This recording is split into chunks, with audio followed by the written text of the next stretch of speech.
Good evening, ladies and gentlemen. My name is Peter Joyce. I'm Dean, University of Otago, Christchurch.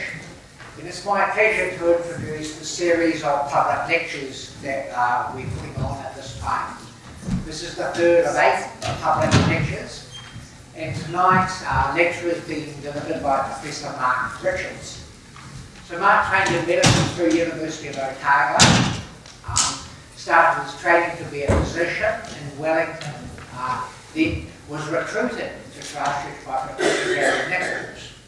After further training here, he spent a couple of years in Scotland before coming back to Christchurch at the end of the 1980s. By 1996, he would have been promoted to Professor in our Department of Medicine at Christchurch. For many years now, Mark has been director of what we now call the Christchurch Heart Institute, which is the biggest research group within the Christchurch campus. It's also of note over the last nearly 5 years, he's actually held a dual appointment, so he spends part of his year at Christchurch and part of his year in Singapore with building collaborations around heart disease research across countries and across cities. He's one of our most prolific researchers, and it's a great pleasure tonight to introduce him to talk about the importance of having a good-humoured heart. Mark.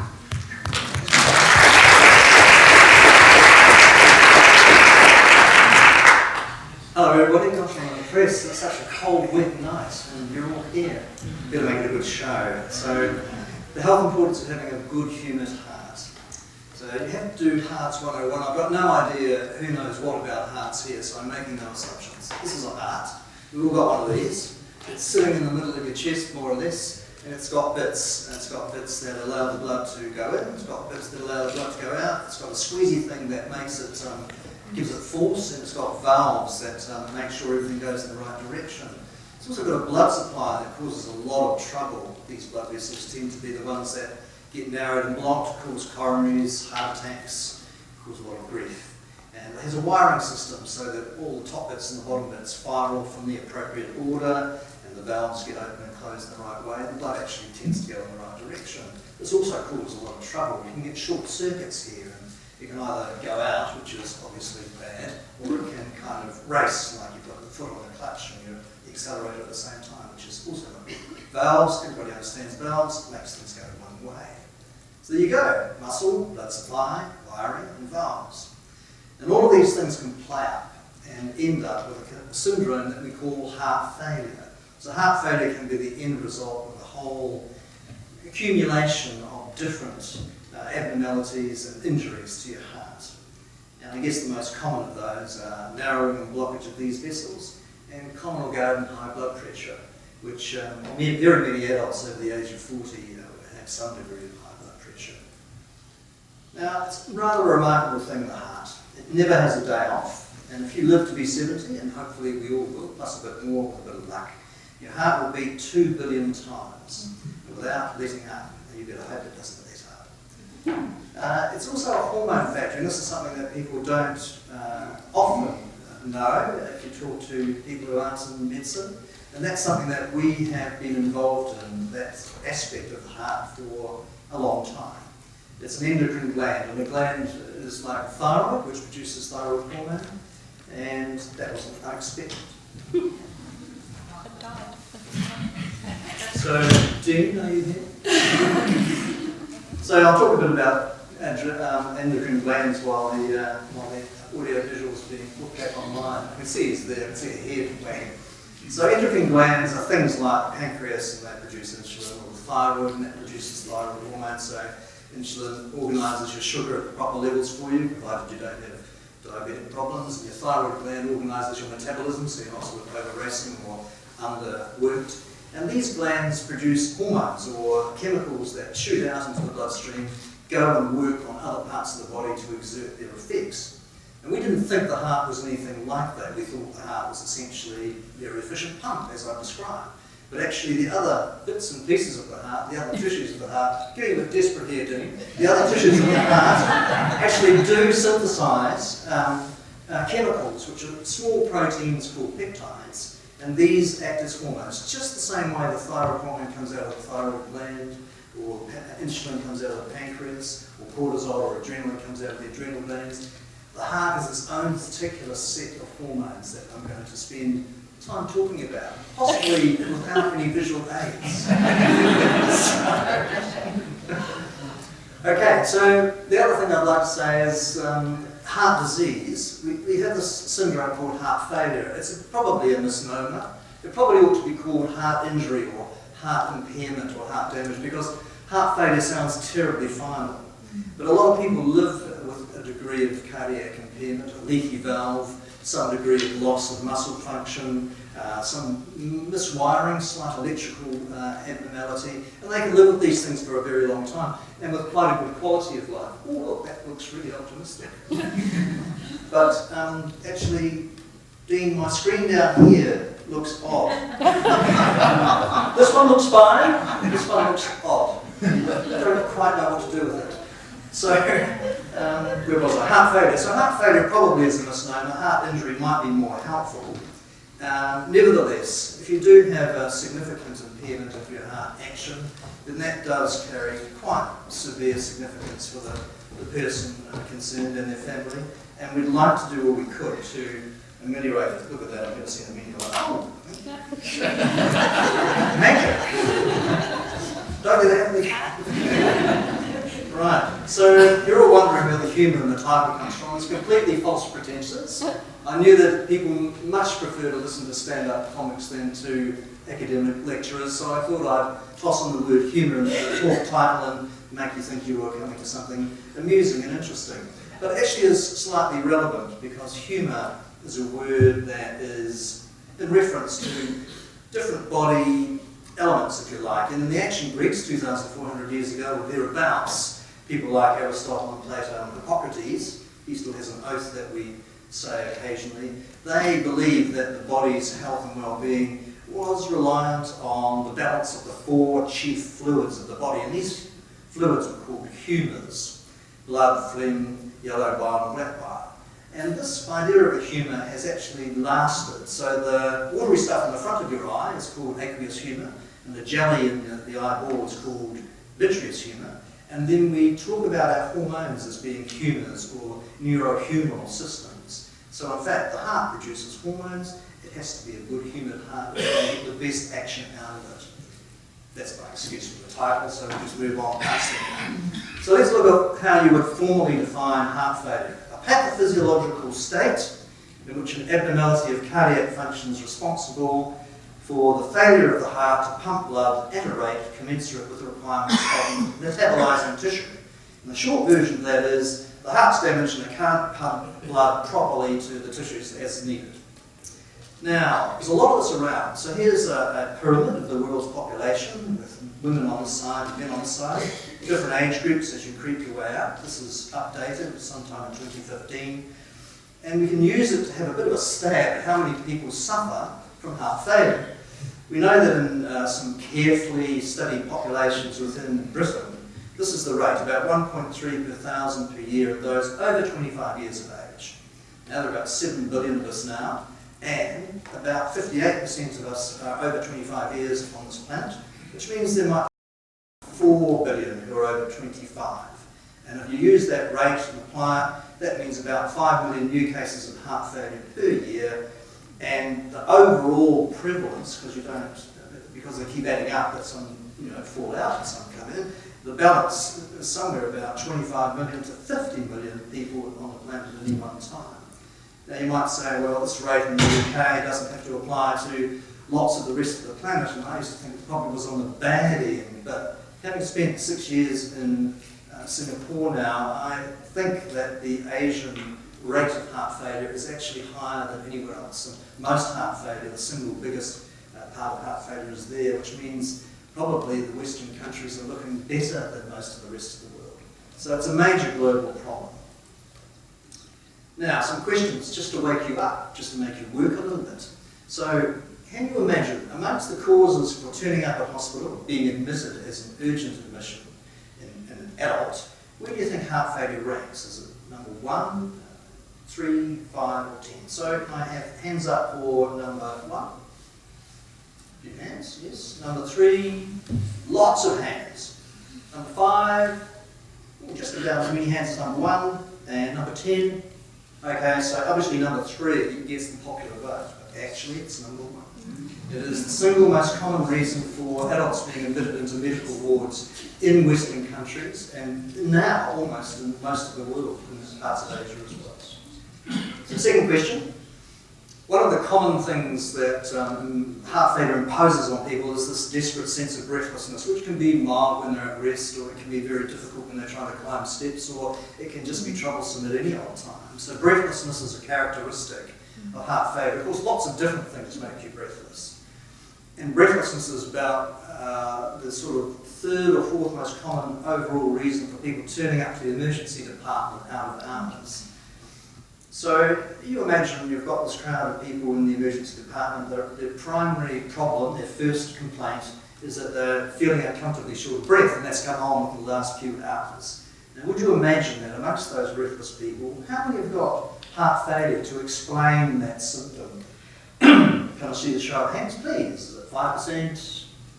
No one's taking that. 10%? You're going to go to the top number now, aren't you? No, a few 10%ers. 25%? Ooh, enthusiastic. And 50%? Actually, it's 25%. it's a lot. All right, we've got to shift these things around. I need one more of these, so anybody who's feeling anxiety about possibly being pinned directly by me, don't worry, there's only one more question. So, how good are our docs? So how easy is it for a doctor to decide why you're breathless? Now, this is obviously of some importance to the person who's painting in the emergency department, and also to the doctor who's trying to sort you out and move on to the next distressed person. So how good are we at being certain why someone is short of breath in the middle of the night? Are doctors sure of the case all of the time, or uncertain of the case most of the time? So we'll take this end of it. What percentage do you think might be uncertain of the diagnosis of heart failure, whether it's there or not, when they're faced with a breathless person at 2 a.m. in the morning in the ED? 5%? One taker? You think, you're trying to outguess me. 10%? Few hands. 25% are the most. And 50%? So actually, our doctors are uncertain at least half the time. Which is kind of worrying, isn't it? But I mean, the reassuring thing is that we've improved on that, and also that they actually take steps to assuage their uncertainty by getting additional information over time. It's just that in the first 5, 10, 15 minutes, when you're facing someone with breathlessness, the possibilities are pretty broad, and it's very hard to be certain quickly in many cases. So just to summarise all that, there are a lot of people with heart failure. It is a common cause of admission. There are probably over 50,000 Kiwis who have this condition and are living with it. It does carry a bit of a sinister consequence to it. Although half of people with this condition will still be with us in 5 years' time, half will not. And if you look at the combined effort from the World Health Organization, the World Bank, and the others, presumably coming to a correct conclusion taken together, they have looked at the way things have moved from 1990 to 2020. And ischemic heart disease, which is the coronary artery type disease I mentioned, ranked about number 5 in the entire planet in 1990, but is actually set to become the first cause of death and loss of quality of life as well within the next short period of time. So I think I've convinced you, I hope I've convinced you that it's a big problem, it's common, it's quite serious. And of course, some of you in the room, I'm sure, have had some first-hand or family experience of heart failure. So you've had an introduction to heart failure, and now I want to tell you about hearts, because a lot of what we do in our research depends upon getting a look at the heart and then relating the way the heart looks to the way our measurements of other things work, including these hormones that I'll come to. So this is a heart.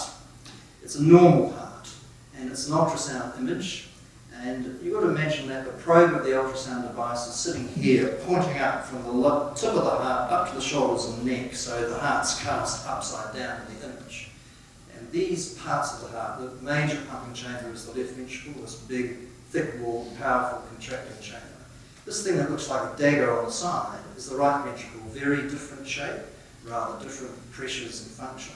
And these two bits at the bottom are the two filling chambers, the atria or the reservoirs. And the thing that's waving at you happily here, that is a valve, and it actually controls flow from this chamber into this chamber.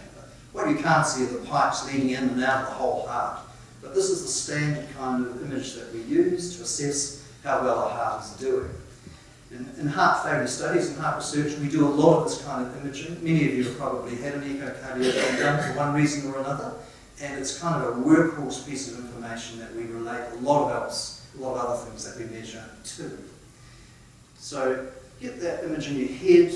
It's moving well. The walls get thicker when it's contracting. It moves symmetrically, both walls moving together.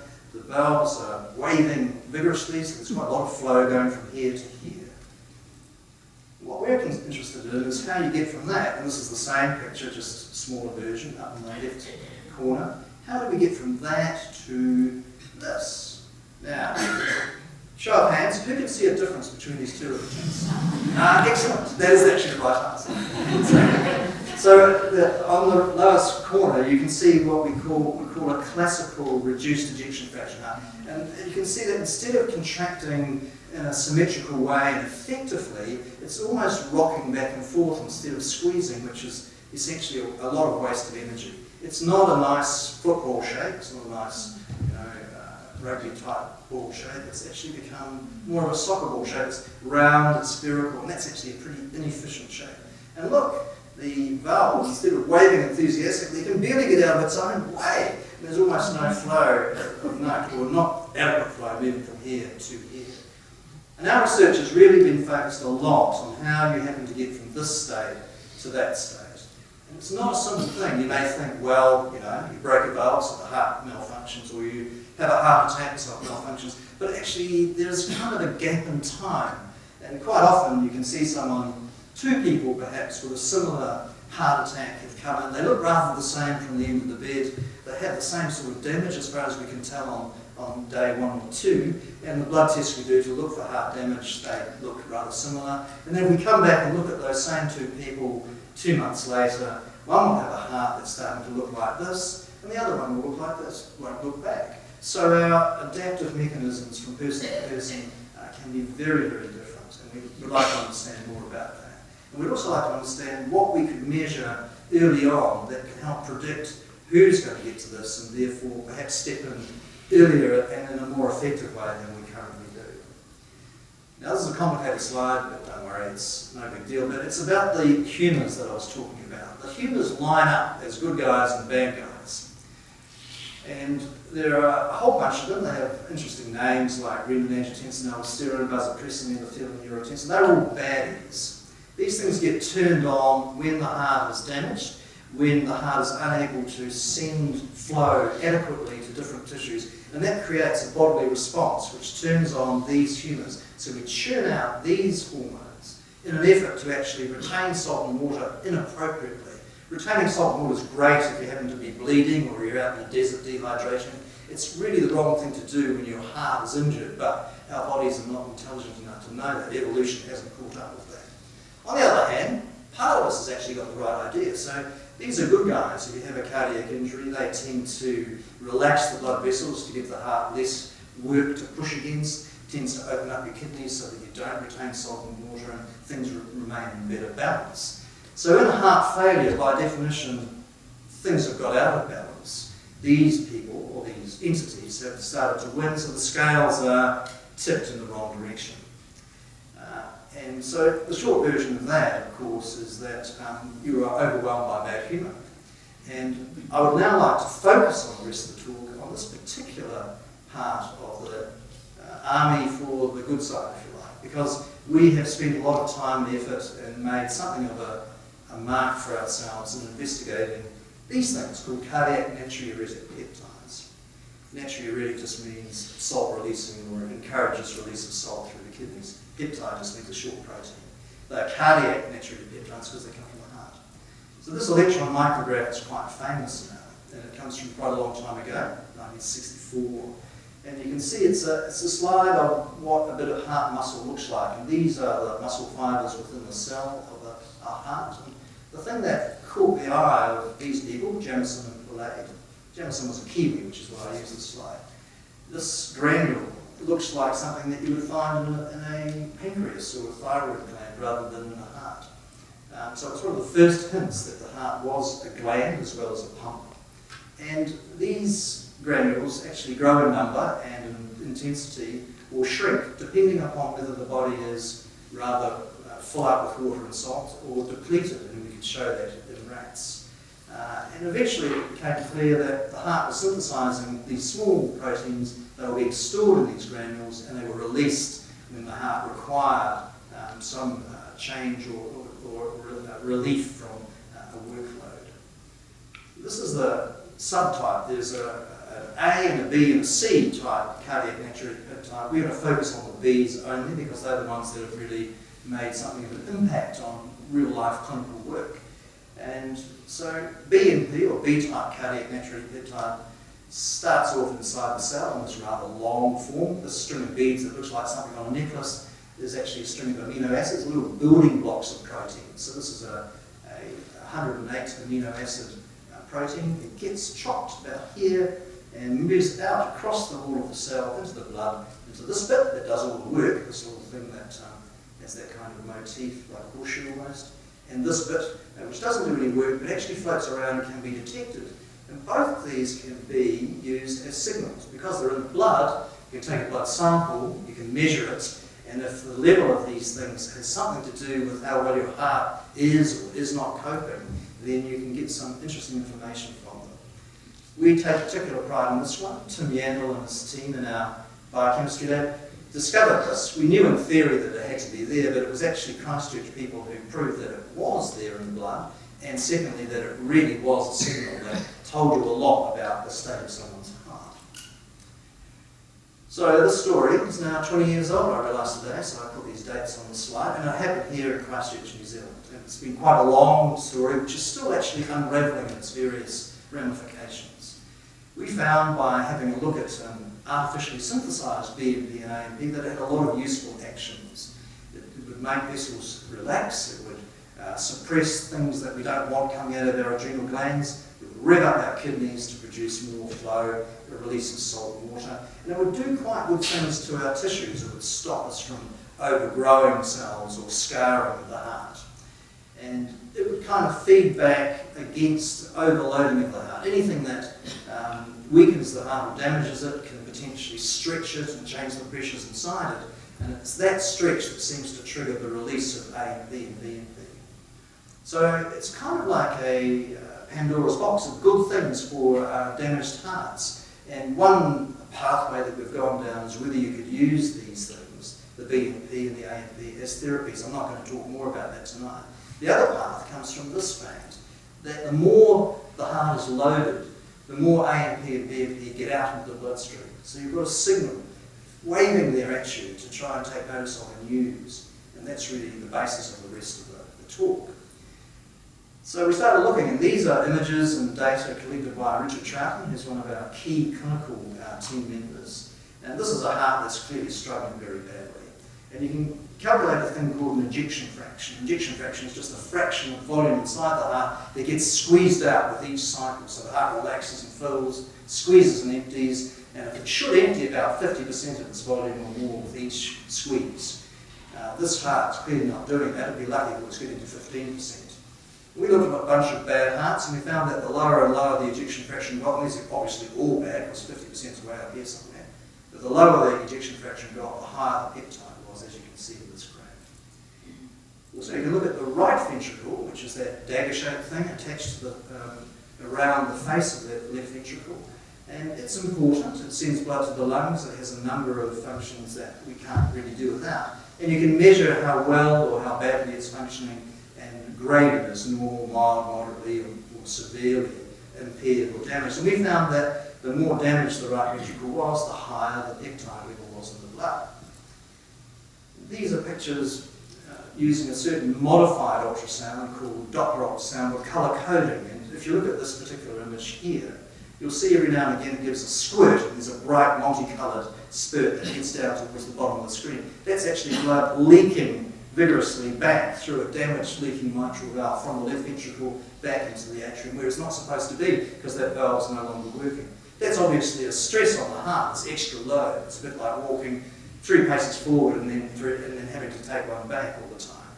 And also it's a consequence of heart failure from other causes. So if you stretch your heart by having a heart attack or having an incorrect rhythm, then you'll find that the ring that keeps the valve closed gives it a nice setting, will start to stretch and the whole valve will begin to leak. So leaky valves can be either a cause or a consequence of heart failure.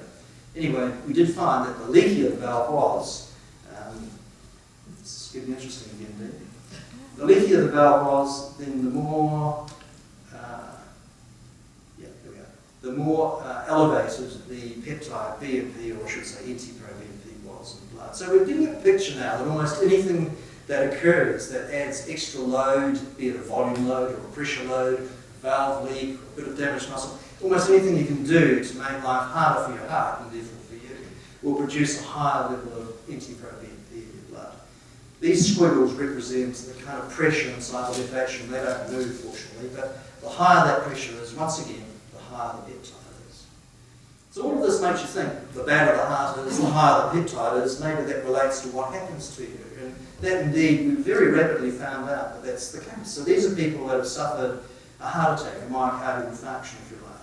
And that's obviously a very obvious, abrupt injury to your heart. It produces a major trigger for generation and release of BNP and NT-proBNP. And we found that if you had suffered a heart attack, if you had a level of peptide that was not too high, actually only a couple of times above normal perhaps, then your chances of being alive 3 months later after a heart attack were about 100% in these 600 plus people. If you were on the other side of that divide and you had a high level, higher the top half of the group, they suffered a much more uncertain result, with 1 person in 10 having been lost after that 3-month period. So that made us think, well, this BNP could tell us a little bit about what the future holds for an individual. Maybe it can actually help us diagnose the condition in the first place if we're otherwise puzzled. What about all those breathless people in the emergency department? Perhaps we can go back to there and start using it back there. And that led to local work in our own ED, which was positive, and that in turn led to a collaboration. These are data I'm going to show you from 4 countries working together: Boston in the US, Barcelona ourselves, and also Maastricht in the Netherlands. And we, between us, recruited about 1,250 of those breathless people turning up to the ED and asked the question, does the level of BNP help you pick out which ones have heart failure and which ones have something else? We know that the faster you make that diagnosis, the safer that person is, the less time they'll spend in hospital, the better their chances of getting out in good shape and staying out of hospital. The longer you leave it to make that decision when someone's actually sufficiently ill with heart failure to have water in their lungs and to be gasping for breath, a few hours delay then is a very bad thing to incur. So it's something that you want to get right quickly within quite a short space of time. Can the BNP help us do that? With a build-up like that, the answer is obviously yes, but I'll work my way through it. So with these 1,250 people, we found that you could pick apart heart failure from non-heart failure. This is the BNP level, here's the scale. And those people that had no hint of problem with their heart, they had something else. They were anxious, they had asthma, they had airways problems. These are the people who clearly had heart failure, acute loss of ability of their heart to cope with the circulation, acute accumulation of fluid in their lung tissue. And these are the people that have had some history of heart troubles, but it's not actually the reason on the day. The difference between this value here, the median level, and this one here is about 40-fold, so there's a very big change. There's quite a lot of overlap, so you have to test how it performs as a real test on the day.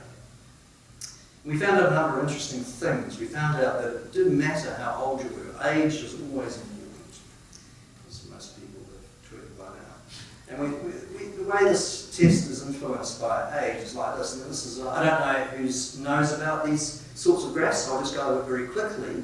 This is a thing called a receiver-operator curve, and it's a plotting of the sensitivity of the test. In other words, the percentage of those that have got the condition that come up with a positive test, that's the sensitivity of the test, against the specificity of the test, the numbers that don't have that have a negative test. And ideally, you'd want all the positive people who've got the condition to have a positive test, and all the people without the condition to have a negative test. Tests don't work like that. There's a bit of overlap in both directions, so you try and get the best value you can out of it. If it were a perfect test, this line of dots here, which represent different blood values from different people, would actually sit right here, right in the corner, and this would be a perfect right angle. If it were a totally useless test, it would be going down this diagonal here, which we call the line of no information, which is the way I feel when I make several telephone calls. I often feel like I'm on the line of no information. This is a statistical definition. And what you find is that if you are young, when you incur your heart failure, less than 50 years, it's almost a perfect test. It will give you a positive result 99% of the time and be quite specific as well. If you get into this age group, 50 to 75, where I think probably most of the people in the room sit, it's still a very good test. It's actually a lot better, for example, than prostate-specific antigen for prostate cancers or mammography for breast cancers, but it's starting to get a little bit weaker. And then in the over 75s, where at least half of our heart failure cases do occur, then it's still good. 0.86 is a good performance, but clearly you've gathered a bit of damage and there are other things interfering with the way the test performs. So we found that you have to take that into account, and the way we deal with that is by having a level that allows you to rule out heart failure. So if the test is sufficiently low, it doesn't matter how old you are, it's still very unlikely that you've got heart failure or how young you are. And then you have a rule-in test. You start thinking about their age and use another value to see how the odds play out. Doctors like simple single numbers. They like life to be fairly clear. We found from our data that this value of NT-proBNP, 300 units, performed pretty well. A sensitivity of 99%. And that means that if you have 100 breathless people sitting in front of you, 60 of them have got heart failure, then 99% out of those 60, I won't ask you to calculate what it is, but almost all of them will show a positive test, which is what you want. If you want to be, and that's what the emergency department doctor wants, what the ED needs is to be able to feel confident that they're not sending someone away inappropriately or not missing something inappropriately. They're not too worried about the false positive results, the people that get labelled inappropriately need to be sorted out later, because they're usually brought into the fold and they'll be assessed and analysed and reassessed later. The dread of sending someone home saying, oh, you're just feeling a bit anxious, or your asthma's playing up a little bit and they die of pulmonary edema in the night from their heart failure. Well, the test sensitivity of 99%, that's probably not going to happen. On the other hand, the cardiologists don't want all these odds and sods flooding into their ward with non-cardiac, non-heart failure conditions. So they like the test to tell them who's actually got it rather than who hasn't got it. And that's where you use a rule-in value. And we found that these numbers do improve performance. So for young people, 450, 50 to 75, 900, and over 75s, 1800 units. And if you do that, what you get is an overall accuracy of 93%. That means if you stack all the yeses and nos together, above all the possible results, you'll get the answer right 93% of the time, if the only thing you do is measure this blood test in breathless people. Now, of course, it's not the only thing we do. So when we add in our medical training, our ability to take a story and to take into consideration other test results and background, plus our usual wit and charm, we should get the answer right 100% of the time. We don't actually manage that, but we do pretty well. And this test does help us a lot to achieve that. And one of the consequences is that this test has found its way into international guidance for diagnosis and management of heart failure around the world. And this is a diagram that comes out of the European Society of Cardiology guidelines of how to diagnose and treat heart failure. And you can see that if you turn up with acute onset, this is the breathless person in the ED, then NT-proBNP has part of that sort of sequence of assessments that you would do to try and arrive at whether you've got heart failure or not. And if you're not that unwell, and we've done a lot of other work that I don't have time to touch on, but if you're one of the more mildly affected people at a much earlier stage, then we would use a different level of NT-proBNP, and that appears in the guidelines on this side of the equation. And this is one side of the Atlantic. The other side, the North American continent, they have the American Heart Association and the American College of Cardiology, who also have guidelines who similarly invoke use of BNP or NT-proBNP to help people make this decision. And at a practical level, what you can do at that stage is place a little card like this and stick it in a doctor's top pocket or back pocket, and when they're puzzled about that breathless person in front of them, dyspnea just means breathlessness. And they've done these things, measure BNP, NT-proBNP. Now, if it's less than 300, I've just shown you that makes heart failure very, very unlikely. So you better be thinking about other things first rather than heart failure. On the other hand, if it's way over here, 10,000, and the average value for someone who's actually got the genuine article is about 5,000 or 6,000. It's very high compared with normal. So it's over 10,000. Then you think about heart failure and treat it, and maybe pay a bit of attention to other things as a secondary thing. So prioritise the way you think. If you're in the middle, you have to think. And my friend Jim Janussi in Boston, who helped us out with that ICON study, he always provides this card with an additional instruction which reads, so basically we still have to think. So these bits in the middle, they require some extra thought. The grey zone are those people that sit above the 300 rule out, but they're below the 450 rule in if they're under 50, or the other numbers if they're 50 to 75 or over 75. It happens that about half of those people turn out to have heart failure anyway, so they're best considered to be heart failure until proven otherwise. That whole group called the grey zone there is only about 15% of those that you'll see. This group's a little more tricky, but it's going to have levels that are up above normal, so once again you tend to regard them as heart failure until proven otherwise. So this all leads on from diagnosis to management. It's all very well deciding someone has heart failure and having made the right diagnosis and got them onto the right medication, got them out of the ED into a bed and hopefully back home in another 4 or 5 days. What happens next? We know that there's a lot of fallout from heart failure after the initial relief, the initial treatment's put in place. It's become something of an obsession with the medical world that our heart failure cases who tumble into hospital with wet lungs, when we send them home, we actually know that within about 30 days, a quarter of them will be back in again. And they looked fine the day that you sent them out the door. You don't send them home gasping for breath. They look fine. I want to get out of here, doc. Right, good, you're fine. Can't hear anything in your lungs, your neck veins aren't distended, there's no swelling around your legs, things look good, and you're striding like a young thing. So off you go. But 1 in 4 comes back within 30 days. So it'd be quite nice to have some kind of, clearly our ability to assess at the bedside isn't up to it. It'd be quite nice to have some kind of an extra signal or message or marker that would help us say, actually you're genuinely ready to go.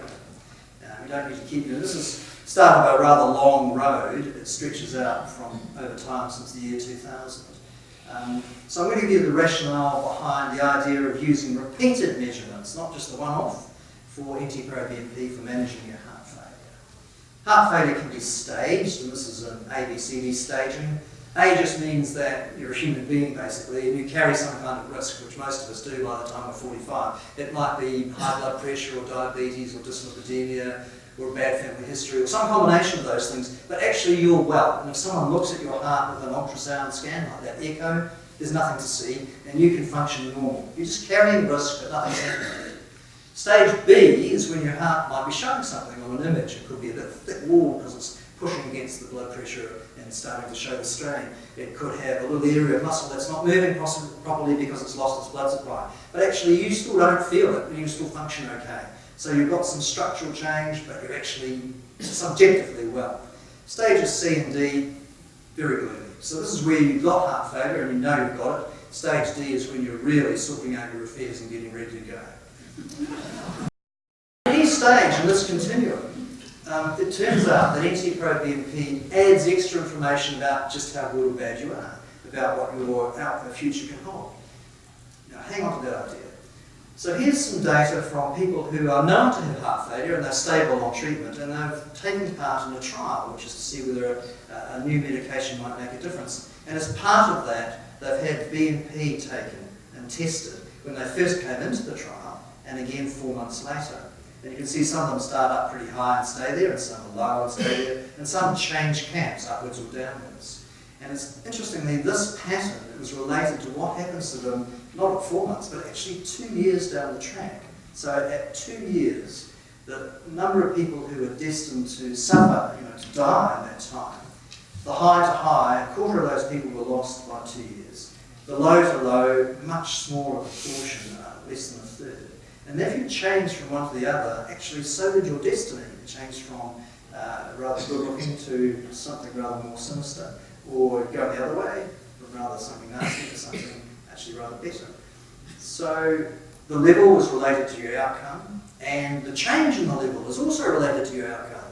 So if we push the peptide around by the way we treat people, can we actually push the outcomes around as well? Slightly inverse thinking, but that's what we're thinking about. And to help reinforce that further, we know that this list of medications, some of which people in this room will be on, I'm sure, we know that if they work well, then the marker, the NT-proBNP, goes down. So that signals that maybe we could adjust dosage of any or many of these things by paying attention to serial measurements. And that might be better than just using a seat of the pants approach or a kind of cookbook approach or paint by numbers approach, which is what we usually have to settle for. And we followed through on this idea, and Richard Troughton led a study in the year 2000 which caused a lot of trouble. He basically started a growth industry around the world. In the US, no idea where that was, Europe, Netherlands, Austria, ourselves when we came back in with a bigger study, bits of Scandinavia, the US again, and bits of Europe. And a whole series of trials triggered off by our idea, led by Richard and Gary, back at the beginning of the century. We followed through on a pilot study which showed that promise, the idea that if you did repeated measurements, changed treatment according to the measurement as well as to the usual clinical signals, that you got a better result. And we launched a larger trial which involved some hundreds of people. We called it BattleScar. It's an acronym, I think it stands for... No, I can't remember. I invented the acronym, but I'm going to start that. The way this worked is people that were admitted to hospital or came to clinic with a known episode of heart failure, they either went to our usual form of care or they went into the research protocol.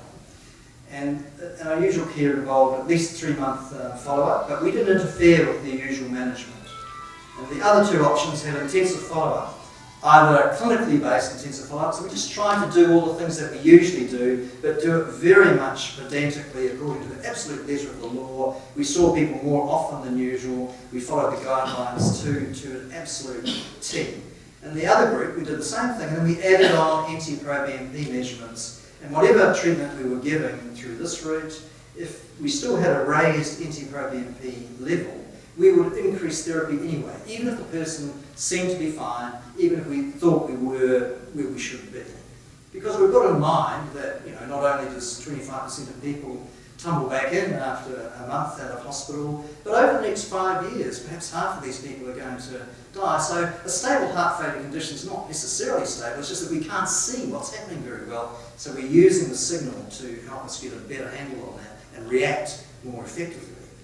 So they'd have 3 monthly visits while everything looked well, which means when the NT-proBNP level was below the score we were shooting for, or they'd be seen more often with additional changes to treatment if their BNP stayed up.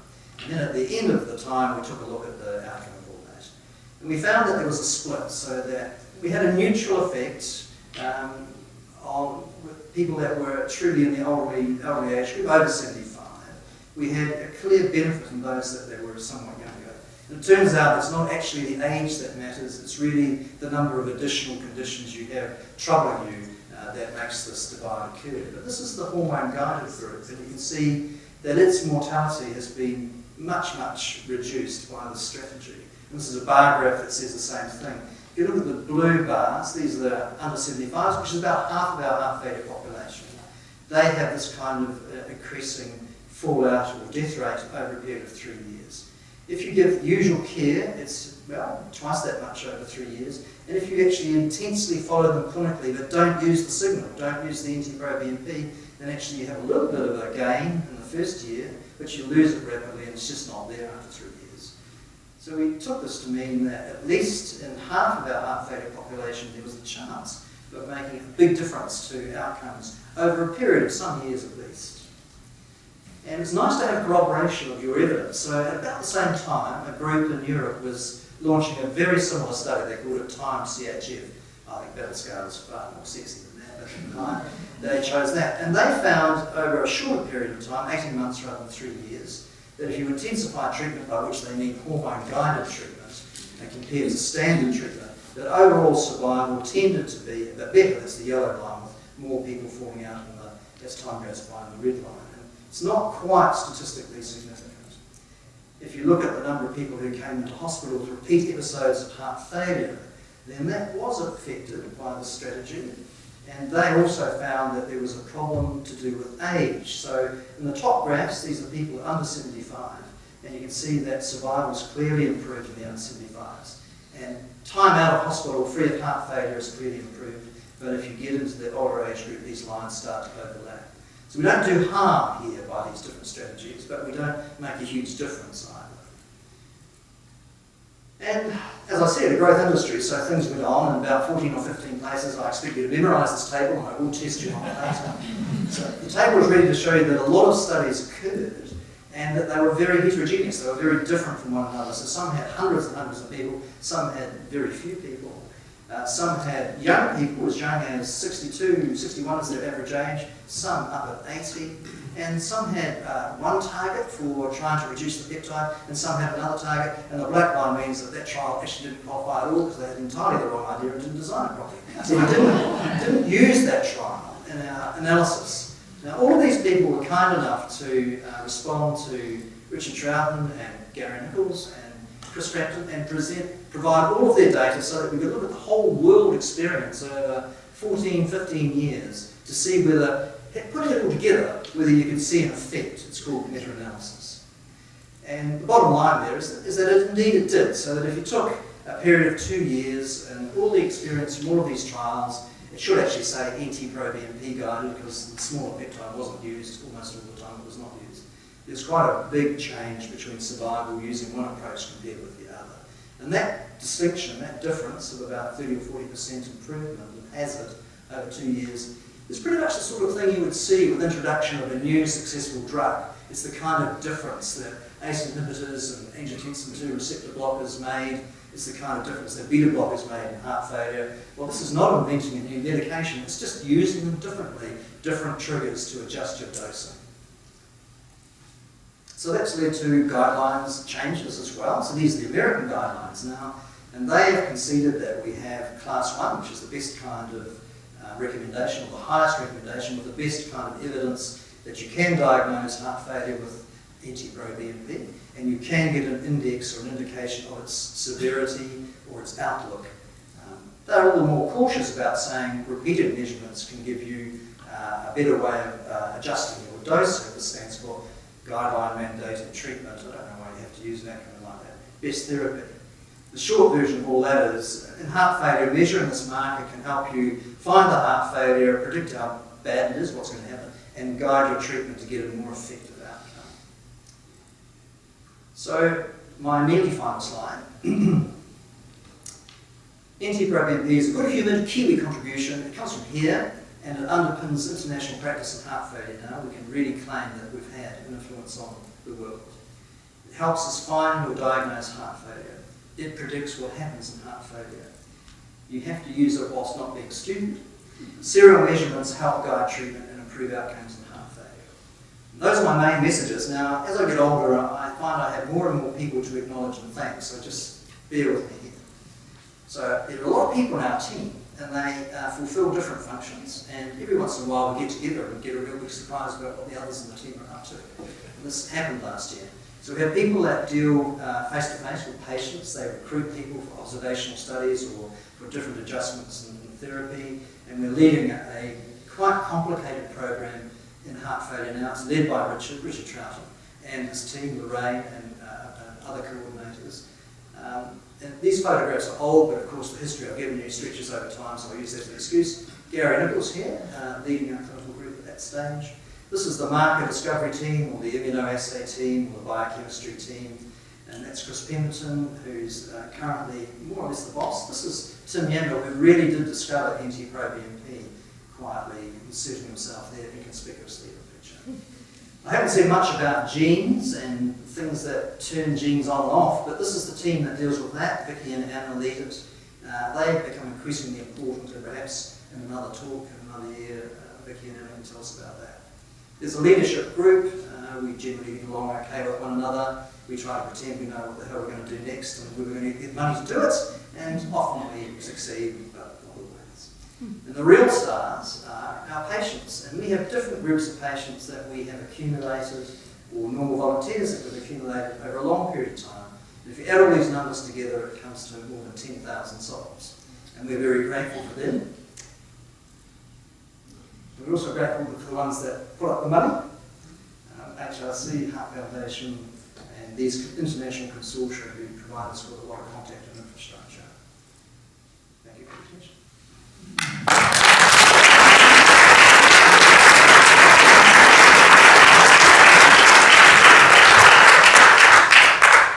Thank you for an excellent talk. With about 10 minutes for comments or questions for Professor Richards. Yes? Is it actually standard practice now to use the all-round guided recruitment using the program? Is it done with everybody that comes along as a matter of course? I wish I could say yes, but it's not. So it's very patchy. So in places that have got great familiarity with this, it is routinely used. It's very common to use it as an initial diagnostic test in breathless people. So I was surprised when I arrived in Singapore to find that people were measuring NT-proBNP almost as frequently as other things like troponin and heart attacks. Whether you use it serially to guide and adjust treatment, that is still quite contentious over large areas. So the meta-analysis that I've showed you, it comes from sort of 14, I guess, pioneering spots around the globe, and that seems to be a fairly conclusive result. But it's moved into that guideline that I showed you in the US, to say if you're in a good heart failure centre, then you can use these measurements to help you get optimal dosing in place. It doesn't say you ought to do it for everybody, it's kind of a reserved recommendation. And some places are not doing it at all because of things to do with reimbursement, the costs of tests, the way the health structure is set up. There is a study underway in the US which might swing that quite decisively quite soon. It's a study called Guided. And what they've done there is take the clue from the meta-analysis and the work done here and elsewhere, mainly in Europe, and they have set up a multi-centre study. All of the centres are based in the US, and they're looking at people with a particular kind of cardiac look, the bigger hearts with the weaker action, and they're using them in a serially guided trial using, aiming at something like, I think it's about 2,000 people to be recruited into it. I think their recruitment is also almost complete, so they'll be looking at their results and probably report on that result sometime in 2017. So the answer is, some places use it, many places do not. Overall opinion is drifting towards it slowly, and that's actually the way things happen in medicine with tests, whether it's a treatment or a test. And I'll give you one other quick example, which is troponin, which is a blood protein that leaks out of your heart. It's exquisitely sensitive for demonstrating damage to heart cells. It's what we use for acute heart attacks, to take people off to the coronary care unit and give them appropriate treatments and so forth. Well, that test took a good 10 years to be accepted, even after the evidence was absolutely undeniable. And I think NT-proBNP is a little bit like that. It's got very wide uptake. I wouldn't want you to imagine it's not being measured. It's being measured millions of times per year all around the globe. But that particular application, repeated serial measurements in a systematic fashion, that's still not standard practice. It's emerging practice, I think would be the best I could say. I'll bring it down to a non-legitimate kind of question. There's a lot of talk around peptides in sport at the moment, and one or two high-profile players and teams are getting into a lot of trouble with peptides. They haven't always been illegal. I don't know whether they're on a wireless list. Am I to understand that they would be definitely performance enhancing? Synthetic ones. Yeah, well, actually, when we say peptides, we're talking about a universe of different things. So peptides apply to gut physiology, lung, heart, all kinds of aspects of your body, most of which never really go anywhere near performance enhancing territory. There are some key ones, like very interesting things that do. I think mainly though, anabolic steroids, which is not a peptide, it's another kind of chemical structure, have been used and abused in sport. Erythropoietin is a kind of a protein peptide. It's a kidney product that revs up red cell generation and production, and some people have doped themselves with that to try and get a higher red cell count, a higher oxygen carrying capacity. And that's on the wireless list, and in fact we're involved with trying to figure out a test, a foolproof test of, of doping activity in that front. So I kind of spread a bit of territory there, but I hope I said something useful. Yeah. Is the BNP that we request very commonly now the subtype that you described, and is it available acutely, like within 1 hour or 2 hours? Now you've got me on the back foot here, because I'm not dead certain what our current practice is. In our research trial, we're measuring, our current trial is looking at that very difficult period from a patient getting ready to leave hospital to the month afterwards, that vulnerable period. The trials that I've shown you are sort of in the chronic phase, when we think we've got things under control but don't really. And in the context of that trial, we are measuring NT-proBNP and getting a very rapid turnaround result the same day. Whether you need it in the ED to make a diagnosis, you do want it within an hour or two. And I think that is actually technically feasible, possible to do here. I don't know how often it's actually done, because it does boil down to individual physician practice. For family doctors, it's available on request, and anybody who's kind of ambulant and can say, go to the doctor in a non-urgent setting and say, look, I'm just a bit short of breath, I'm getting this swelling around my ankles, and then the test may well help out with that heart failure case, early or incipient heart failure. So that is available fairly readily. In Singapore, for some reason, it's become hyper-available, so they do try and turn it around within an hour or so. And they do actually more measurements than they probably actually should. So I'm not giving you a very precise answer about exactly what happens in this hospital right now. I know what happens in our research program, but exactly how easy it would be for a daily practicing registrar in the ward here or someone in the ED to get a result back quickly, I don't know. Technically it should be able to come back within a couple of hours. Whether that actually happens or not readily, I'm not sure, because demands and logistics. You looked at whole populations, but we know that heart failure is differentiated by sex and also ethnically in New Zealand and elsewhere. Do they have into the different segments of the population that some of these things work differently? Yeah, I mean, everything works differently between men and women, you know that. But I guess, by and large, it is a bit of a universal marker. So one of the things I've done recently is look at a whole bunch of breathless people coming through the ED here with the team in Christchurch, and with the cooperation of the emergency department docs in Singapore, look at a parallel group coming through. I asked two questions. Are breathless people that turn up in Christchurch like breathless people that turn up in Singapore? And does the test work as well there as it does here? And you find major differences. So ethnicity. Singapore's a mix of Chinese predominantly with some Malay and about 10% Indian, and then a few odds and sods like us. Expatriate Westerners constitute something like 1.5% of the population. And what we find there is the breathless people that turn up are much younger, and they have rather less complicated disease. And the subgroup that has heart failure is smaller. So breathless people in Singapore that turn out to have heart failure, 25%. Actually, the series we did here in Christchurch, that turned out to have heart failure, about a third. And the ones that we saw were at a median age in New Zealand 17 years older than the people in Singapore. But that actually means that the people in Asia are getting heart failure very much earlier than sort of Western Caucasian populations are. We don't know why that happens, but it does play into how the test performs, because these are younger people, and you saw how the test performed in the under 50s.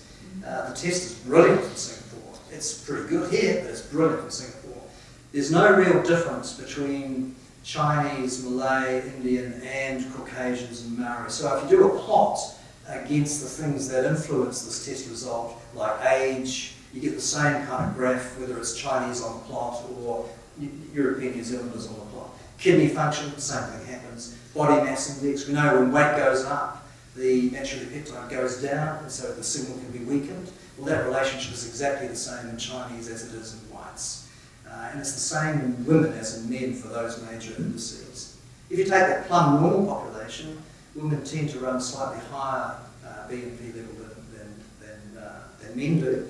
But in heart failure, the whole system is so revved up that distinction is pretty much lost. It's way down at this level here, whereas heart failure is up here. So you can't see the difference in the two levels down here when you're actually looking at a whole bunch of results the same way up. But interethnic differences are obviously of interest to me, and I have an opportunity to look at them, which I'm starting to do. I think we've got to 8 o'clock. We like to start on time and finish on time. I'd like again to ask you to thank Professor Richards for the lecture.